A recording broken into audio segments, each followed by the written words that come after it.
Aheri times, खेड्यातील बातमी शहरापर्यंत।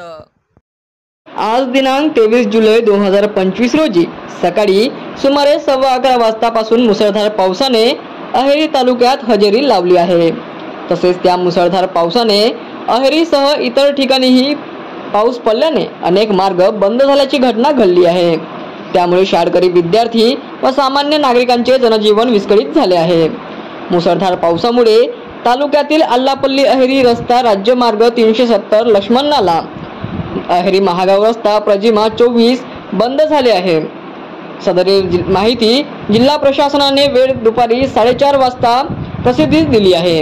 रस्त्यावरून व नाल्यांवरून पाणी वाहत असल्यास नागरिकांनी रस्ता व पूल ओलांडू नये। पाण्याचा प्रवाह जास्त असल्यास धोका निर्माण होऊ शकतो, त्यामुळे नागरिकांनी सतर्कता बाळगावी व पूर ओसरल्यानंतरच रहदारी करावी असे आवाहन करण्यात येत आहे।